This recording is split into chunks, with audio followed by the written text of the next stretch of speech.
তো বন্ধুরা আবার একটা রেসিপি নিয়ে চলে এলাম। তো চেলেছি, কড়াই চালা আছে দেখতে পাচ্ছ, চলছে। তো এটাকে সয়াবিন সেদ্ধ করে নিয়েছি আর এদের আলু কাটা আছে। তো এই আলু সয়াবিন রেসিপিটা বানাবো বন্ধুরা। অনেক চাপের মধ্যে থেকেও আমি এটাকে বানাচ্ছি, তোমাদের সামনে একটু তুলে ধরতে চেষ্টা করছি। বন্ধুরা তো আলু ধোয়া হয়ে গেল, কারেন্টটাও আবার চলে গেল, দেখতে পাচ্ছি তো বন্ধুরা। কড়াইটা না, কারেন্টটাও বেশ সময়তে চলে গেল।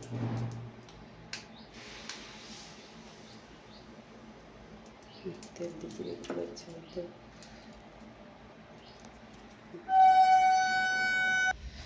তো দেখো বন্ধুরা, তেল হয়ে গেছে, কারেন্টে চলে গেল বন্ধুরা। তো দেখো পেঁয়াজ দিতে দেবো।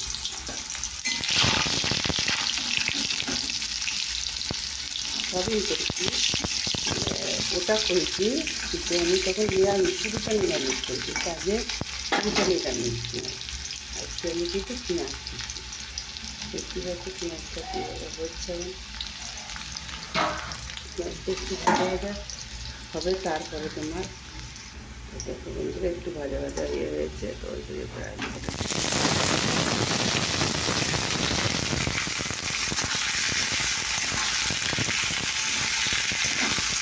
বেশি লং ভিডিও বানালে কি হয় বলো তো বন্ধুরা, আমার একটা ভিডিও বানিয়ে 5টা চ্যানেলে দিত।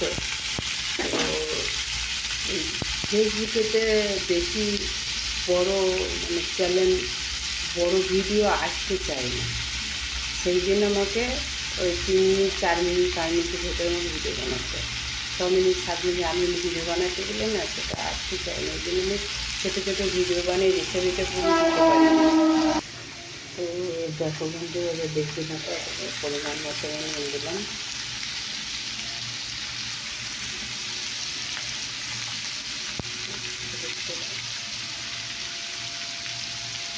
জিরে দিয়ে দিলাম,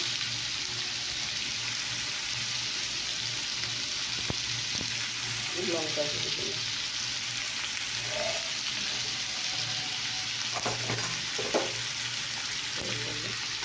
দেখতে থাকো।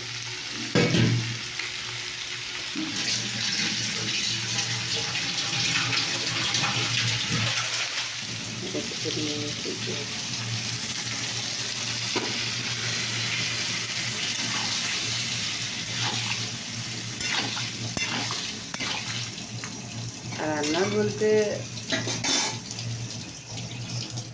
বন্ধুরা, রান্নার বলতে এটাই হলো মেন।